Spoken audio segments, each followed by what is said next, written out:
Hey guys, Jackie Schmaltz here, just trying to come on and give you guys a little bit of a quick training on how to boost your website to the top of Google. Now, this is a deep rabbit hole of knowledge that we could get into. So I just want to remind you guys that I'm not coming to you from a big business tycoon guru standpoint that's going to be using all the jargon and all the special wordings and overwhelm your brains with geeky tech stuff. I'm coming to you from the standpoint of an everyday person, layperson who didn't go to business school. I'm really just a mom who makes money from home and showing you how to do the same. Okay. So again, it's not going to be in depth because you don't need to know in depth. It's going to be straight to the point, basic stuff that will get you off the ground and running. All right, so let's dive in. Enough small talk, right? Okay, so it's human nature to nowadays, anytime we want to know something, we automatically just go to Google or we ask Siri or Alexa to tell us, right? So this has become a human nature, everyday habit for us. We all do it. Okay, Google it. Google has become a verb, right? So if we want to know about something, Google is our. Typically though, if we want to know how to do something, we'll be searching YouTube. Unless it's like how to make something, then, even Pinterest would be a great platform for you. So just think about these things when you're trying to think about what your offer is and who your audience is for. Where are they going to be? Are they going to be on Facebook? Are they going to be on Pinterest? Are they going to be on LinkedIn? Like, where are they going to be? YouTube? Or are they going to go to Google? But for today, to keep it simple, we're just going to focus on the Google. Okay. It's like I said, I could talk all day on this stuff and how to get found and stuff, but we're going to work on specifically today on Google, how to stay on page 1 or 2 of someone's Google search with your stuff. Because if your stuff isn't landing on page 1 or 2, it's not getting seen. Nobody knows it exists. Think of your own behavior. How often have you done a Google search for something? And if it doesn't show up on that first, maybe even the second page, for me personally, I stop. I assume it doesn't exist and that I either need to change my keyword search or it's just not out there. Okay. I'll cry uncle and say mission not accomplished. So long story short, if you're not popping up on that page 1 or 2 of Google, nobody knows you exist. And if nobody knows you exist, then you can't help your people. And that's a shame. So how do we get there, right? Well, first you need a website. Now, if you're just starting up and you can't afford the investment of a website, even the cheapy, there's even like free forms and stuff, but a Facebook page will work as a website. Okay, for basic startup, I have no money, but I need to get my business out on the internet.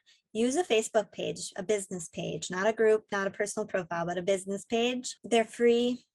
You can set one up and it'll serve its purpose. Okay, if somebody were to Google your name, make sure, or Google your product or service or what you offer, what you're about, what they want to know and what you can teach them, they're Googling those things, a Facebook page will pop. Okay, so on this website, there are categories. Now, there are no categories in a Facebook page. So I'm talking specifically on a website, how to get your website on page 1 of Google. There's different nuances for Facebook pages. Okay, and really, if you need to know more about that, just jump into my Mom's Making Money from Home group, and there's trainings in there about that. Okay. So for this one, talking specifically on how to get your website on page 1 of Google. When you're creating things like blogs or even email campaigns, but let's talk about blogs or pages on your website, there's categories.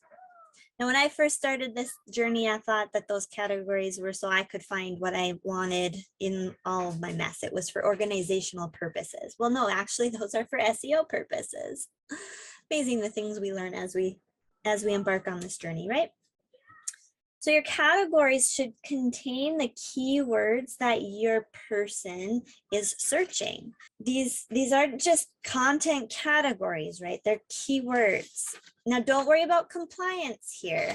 Okay, so if you're in the health and wellness space, you have to worry about FDA compliance, curing diseases and claims like health claims and such.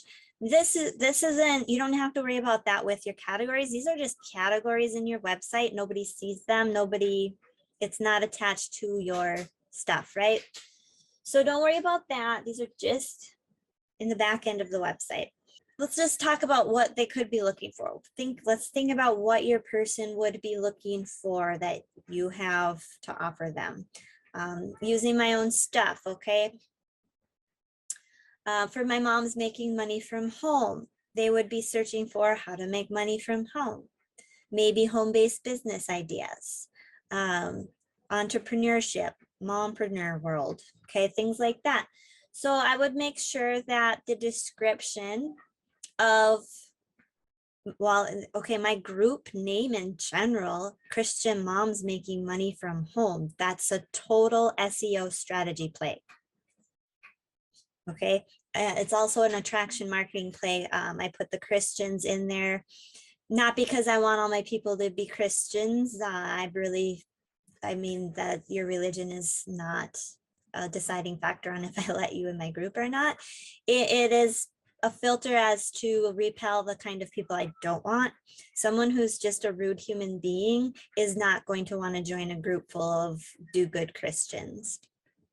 Okay, so that's their strategy behind your name, even right down to your group name. But you want to be, your website and everything needs to have those same kind of things going on with them. Okay, there's a strategy behind SEO.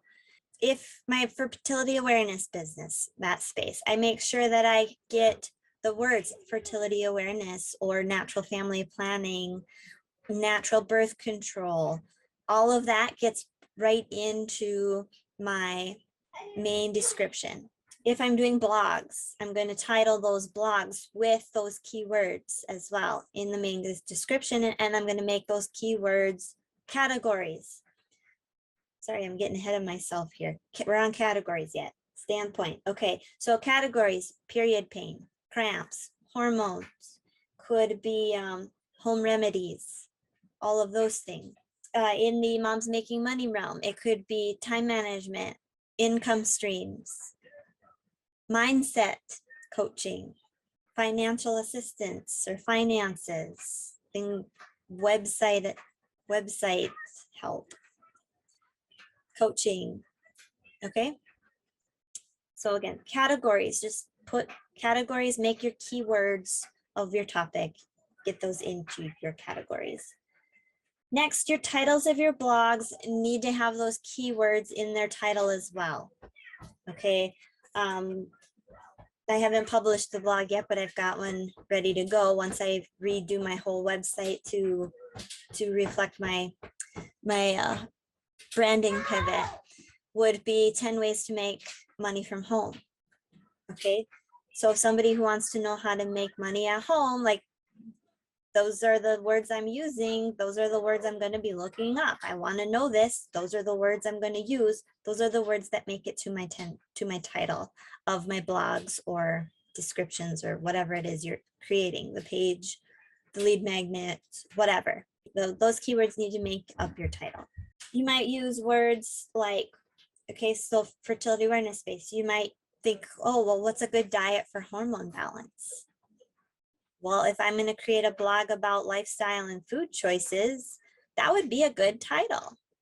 Now, there's a couple of little tips and tricks on how to come up with these ideas, but it shouldn't be that hard, because it shouldn't be that hard if you've got your personal brand nailed down and what it is that you do nailed down and really focused in, because the things that your people are searching for would be the same exact things you used to search for. Okay, because remember, your people are who you were somewhere in the past when you were on this journey of trying to figure something out, the steps that you took along the way to get to the other side. You're taking these people through that same journey based on your experience. So think about what it is that you used to Google back before you knew these things. What were you looking for? What kind of things did you experience? What were your symptoms? What were your pain points? What were your frustrations? What were your struggles? What were your symptoms? Okay, those are all your keyword searches. So Answer the Public is a free forum that you can use to help. You can just like type in a topic and then it'll tell you what the words that people are using to search that specific topic. That can kind of help you find those SEO gold keywords. Another one that I jumped into is called Jasper. Jasper is an artificial intelligence content creator. Basically, you type in your topic and then you can ask it to generate things for emails and blogs and Facebook posts and whatever. But you just give it a topic and it'll generate title ideas. So if you want to do a blog and you need help naming this blog, you can copy and paste like the first paragraph or the middle paragraph, whatever your main point of your blog was, 400 words max, and it'll generate title ideas for you. Super easy, takes the brain work out of it. So if you ever get stuck on what to call something, that's a really great tool. You can get 10,000 words for free on a free trial basis, or 5 days, whatever. So 10,000 words or 5 days free trials. And I've got the link for that in the description of the video.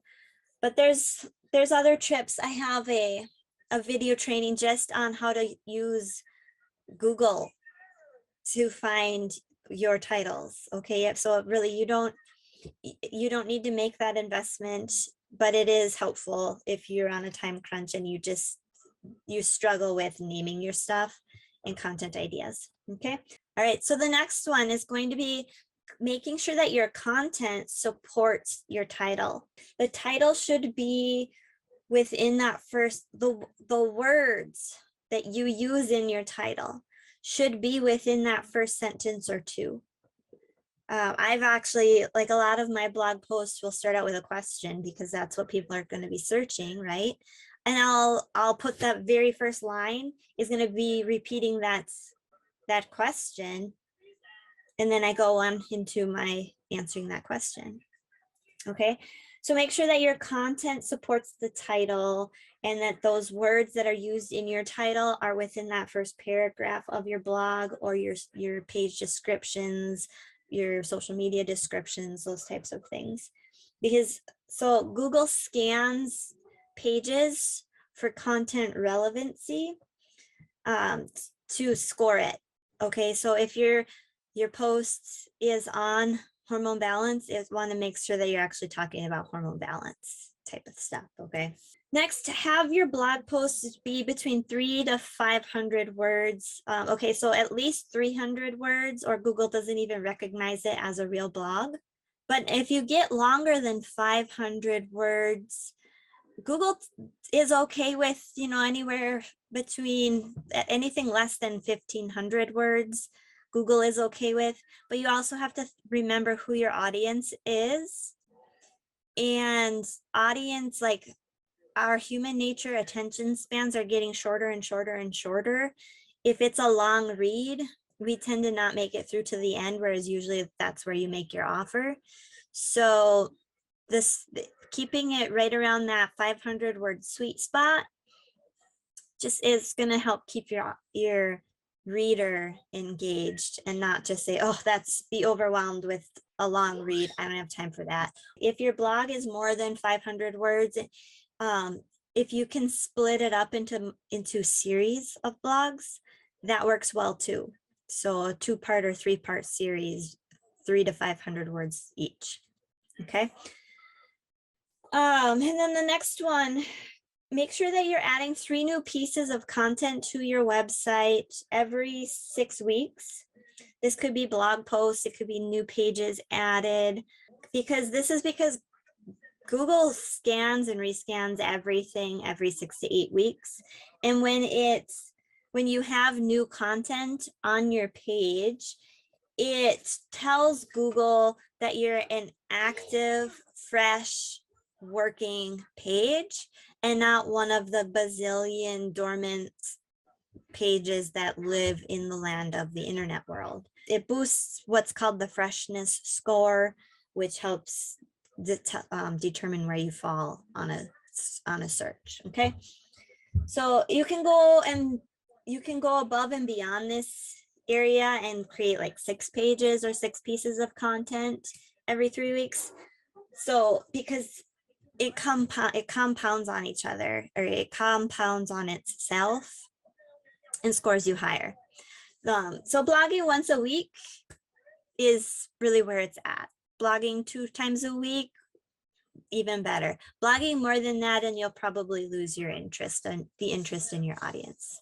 Okay, so let's recap real quick. Have a website. Have your website like right underneath your description and everything, that the words and stuff that are on that website, make sure that all of your keywords, searchable keywords, are in there. Make sure that the title to your blogs are exactly what people are typing into search or speaking into search, and not some fancy, funny, witty joke kind of a title. Okay, this isn't the place to be humorous. This is the place to be blunt and direct.